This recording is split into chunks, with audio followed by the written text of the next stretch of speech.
Yo, what up guys, I'm Sammy and welcome back to the Soul Drop, and this is my performance review of the Jordan Luka 3. So of course this is Luka's third signature shoe with Jordan brand, and his shoe line has been pretty dang nice, or he's only had 3, so the first one was really nice, the second one was and the third one we'll have to see for the full performance review, which is this video of course. It retails for 130 bucks. So if you guys do want to cop it, try to leave an affiliate link in the description box. It's weird because Finish Line, I don't know, like these retailers, they release the shoe before it's supposed to release, like officially on Nike and stuff like that, and then you know, they release it and then they kind of pull it back. It's not available anymore on Finish Line. So if it is available, I try to leave in the affiliate link in the description box. And if you do choose to get this shoe, it does help me out if you buy this shoe from the link in the description box. And as always, thank you guys so much for all the support. If you want to get the Luka 1, 2, or 3, I'll try to leave links to all those shoes in the description box.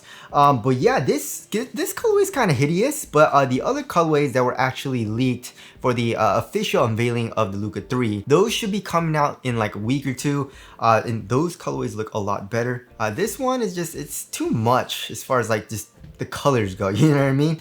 But anyways, let's get it started right off with the Tracciones. And in this colorway, we have a combination of solid and translucent rubber, right? It's pretty much a herringbone traction pattern. It's actually inspired by a race car tire, which is pretty cool, right? And also here in the heel, in the middle of the heel, it exposes the Cushlon midsole, which is extremely soft to the touch, right? So how is the traction? So it's really on or off, right? So I wouldn't say it's inconsistent. It's just when I was playing on a clean court, right? So I go to play on different courts, right? So I go to LA Fitness or 24 Hour Fitness, and there's a lot of LA Fitnesses right next to me, like 4 or 5, right? So I go mainly to like 2 or 3 of them, and in one of them, they actually clean. They sweep it and actually mop the floor, so usually it's really clean in there.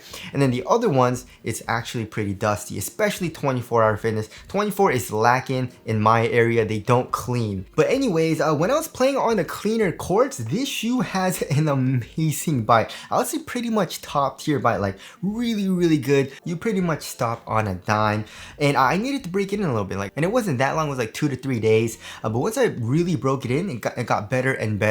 And on a clean court, it had an amazing bite. Also has a very loud, high-pitched squeak, which of course has nothing to do with performance, but I don't know, I feel like most hoopers like to have a very loud outsole squeak, you know what I mean, including me. So that's very nice for the Luka 3, right?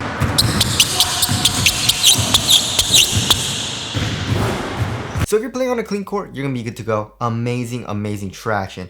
But if you're playing on a dusty court, this shoe somehow, for some reason, picks up a lot of dust. It picks it up very quickly, and it's affected by dust a lot. So that kind of sucks because, like, if you look at the actual grooves, the grooves are pretty well spaced apart, so I don't know what's trapping so much dust. Maybe it's the tread, you know, like the actual grooves are really thick. So maybe the dust is just getting stuck on that. I don't know. But either way, it slides a lot. You know what I mean? If you keep up with your wipes, however, it's a pretty easy wipe though. You know, you do slight wipes, you know, 1 to 2 slight wipes and you're good to go. It's just, it picks it up really quickly. So you're going to be wiping a good amount. And if you let too much dust build up, it does start to slide out a lot as well. It's not dangerous. It's just really bad bite. So if you're playing on a dirty court or a dusty court, just be careful on that. Of course, also this is like 50% translucent rubber, so maybe we'll have to wait on a fully solid rubber. I don't know, maybe that might have a little bit better performance on dust, but in the colorway that I had, it was pretty bad unless I really wiped and kept up with my wipes, and I had to really wipe very frequently, which is kind of annoying, you know. But if I did, it wasn't that bad, but it was just really annoying because a lot of other shoes that I was playing in, like the Dawn Issue 6, for example, the Sabrina 2, I was playing in those shoes while testing the Luka 3s, and these picked up the most dust, right? Also, if you're playing on an outdoor court, you should be fine. The grooves are really like thick, like I said. The grooves are also deep, and the rubber is really hard, so you should be fine on an outdoor court. But yeah, so just be careful if you're playing on a dusty court. If you're playing on a clean court, amazing bite. If it's like moderately dusty, I feel like you should be fine, you know what I mean? Like, even though you're gonna be wiping pretty frequently, it's still gonna have a really nice bite. But if you're playing on a really dirty court, then probably stay away from this shoe, right?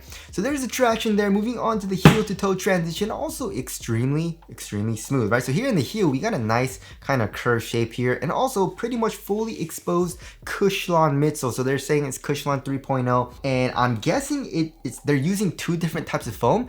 So the Sabrina 2 is using, you know, dual density, you know what I mean? It's using like a really soft Cushlon foam in the core and then a Cushlon carrier around that. I don't know if the Luka 3 is doing that. It didn't really say anything about that for the Luka 3 tech specs, but either way, it's really soft here in the heel anyway. And then coming here into the forefoot, we have a nice curve shape as well and a lot of forefoot flex, which is very nice, especially coming from the Luka 2, which was an extremely stiff shoe. So the forefoot is extremely flexible. It's really, really soft. It also has a little bit of a rebound back, but it's not super springy. And also torsion support is really good because of the iso plate, right? The iso plate that acts as a sidewall or a lateral counter here in the midfoot also acts as a midfoot shin plate, it seems like, right? So overall heel to toe transition, extremely smooth, especially when you're doing heel dominant strides down the court. And now moving on to the cushioning setup. So the cushioning setup, when I first got it, it was still pretty nice, especially for a Luka, but it wasn't amazing. It wasn't anything that really stood out to me, you know, but as I kept playing in it and as I broke it in a little bit more, it actually got a little bit nicer, right? But it's still not amazing, you know? So one thing that I really like about this cushioning setup is that it's really responsive, but also very comfortable and plush, which is kind of hard to do, you know what I mean? It also has really good court feel, right? So right when you put this shoe on, or I guess like when I put this shoe on, I was very surprised at how low to the ground it felt, because when you look at it, it kind of looks like, you know, you're kind of high up off the ground. It looks kind of like a tank almost even though it's actually not that heavy, which we'll get into. But yeah, good court feel. Also, impact protection is really nice, right? Especially if you're doing heel strikes, you have a lot of compression, like I said, so you're covered there. Also, in the forefoot, it wasn't even that bad. You know, I was pretty much covered for all types of impact, like softer impacts, hard impacts. I was good to go.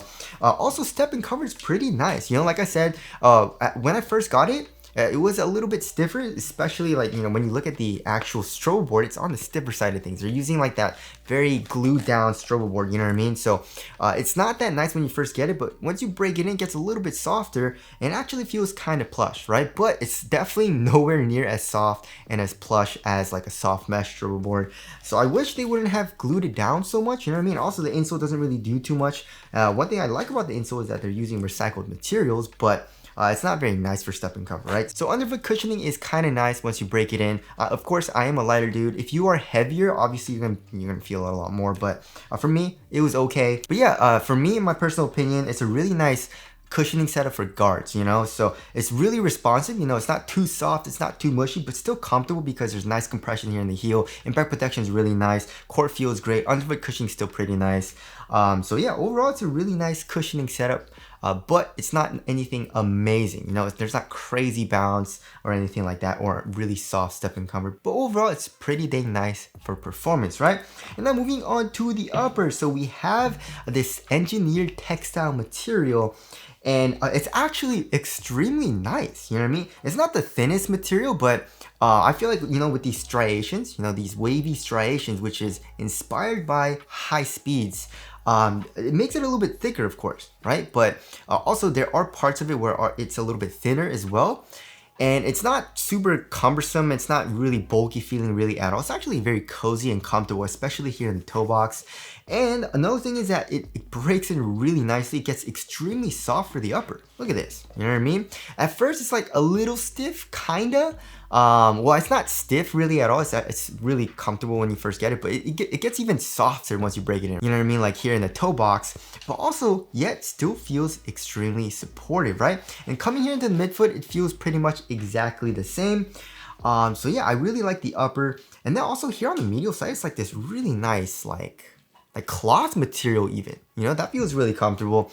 And then for the tongue, also it has very nice padding, you know, it's cozy right on top of your foot. It's also an independent tongue, which is kind of weird. Usually most modern hoop shoes have like a half booty construction, but this doesn't. And then here in the ankle area, I would say it's around average. Like on the sides, it's not very well padded, but in the back, like where your Achilles is, that's actually pretty well padded. So overall, I really like the material. It's a very nice combination of support, coziness, and also conforms to your foot extremely well, right? It like moves with your with the movement of your foot really well, especially here where your forefoot flexes, where your foot flexes. It's not the thinnest material, like I said, but it's not super stiff or cumbersome or really thick at all. So yeah, I really like the overall material, right? All right, now moving on to the fit. So I did go up half a size. I've been going up half a size for all of my Nike and Jordan shoes, of course.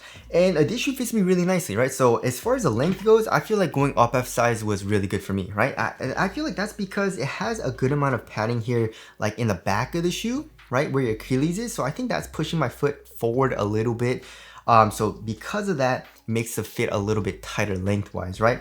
But again, if you want a really snug fit, you know, like a very perfect fit where your toes go right to the edge of the shoe, then probably go true to size. But for me, going up half a size was really nice. And also here in toe box, it's quite snug. You know, it's not to the point where I can't curl my toes. I can curl my toes a little bit, but you know, it does feel really nice. And also this material doesn't really stretch out that much. It stretches out a little bit. It got a little bit roomier, I feel like, especially because it is a lot softer right now. But it's still pretty snug here in the toe box, which I do like. And also width-wise, I would say it's around normal width, right? So it's a really nice fitting shoe for me going up half a size. I feel like, you know, if you want a little bit more relaxed, then go up half a size. If you want a really snug fit, then go true to size. But just be careful with that because, like I said, all this padding I feel like is probably going to push your foot forward a little bit, you know? So there is the fit there. Moving on to the support and lockdown. I mean, Luka is a big dude and he does pretty shifty moves. He needs to stop on a dime, especially with his side steps and his step back. So he needs really good support, especially lateral containment, right? So as far as lateral containment goes, I was good to go. My foot is not coming out of the footbed at all. Overall, this material is supportive, right? But also, as far as lateral counters go, yeah, on the at the tip of the toe, we have this plastic piece. That's kind of like where like your pinky toe and like your ring toe is, you know, but that's kind of containing you in the forefoot a little bit. And also, of course, we have the ISO plate in the midfoot, and then in the heel we have an internal TPU heel counter, as well as the foam coming up acting as a sidewall. So lateral containment, your foot is not coming out of the footbed, and even if you're a bigger dude, you should be fine. And also the upper, like I said, felt very supported. Like my foot wasn't moving inside of the shoe that much, you know? Also, lateral stability is extremely good. Look at how crazy wide and sharp this outrigger is, right? So it protrudes out a good amount. You have a very wide base and you're pretty low to the ground here in the forefoot. So lateral stability was really good for me too. And I didn't have any issues with heel slippage. And once I tightened the laces, my foot felt very locked into the shoe. And I felt extremely quick when I was playing it, you know what I mean? And now moving on to the weight of the shoe. So Lukas have been, you know, around average weight, I believe. And the Luka 3 is no exception. It's 12.5 ounces, which is pretty much average weight for my size shoes. Let's check the other shoe. Yeah, 12.4 ounces. So a very average weight. But you do feel very quick when you're playing it, like I said. You know, when I was playing on a very clean court, oh my goodness, the traction was just so good. It was biting. I felt low to the ground, but still the cushion is pretty dang comfortable. It's very supported, but also the material is also very comfortable. You know what I mean? So it's just a really nice, cozy feeling shoe that I can feel really quick in, which is weird. You know, usually shoes that feel very responsive and, you know, shoes that you can feel very quick in are really minimal and very, you know, kind of like not super cozy and comfortable, you know what I mean? But the Luka 3 kind of redefines that in a different way and feels really comfortable, but also very responsive, right?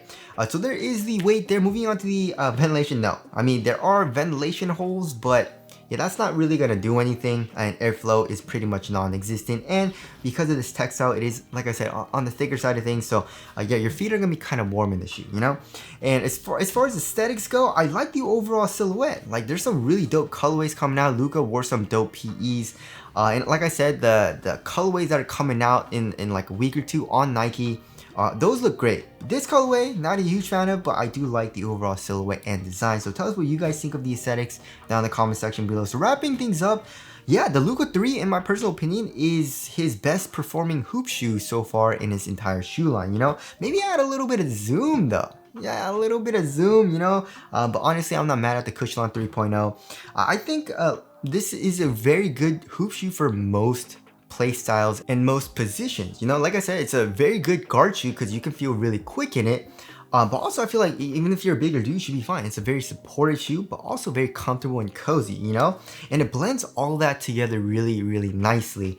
And a lot of shoes don't really do that very well, you know what I mean? Like combining comfort, coziness with the upper and also with the cushion. You know, the cushion's still comfortable, but also having great support and feeling quick in the shoe too is kind of unheard of, you know what I mean? Or that's kind of hard to blend together. And I feel like the Luka 3 did that really well. The only con about the shoe is the traction on dust. You know, that dust performance was not it. It was just it was a dust magnet a little bit, you know?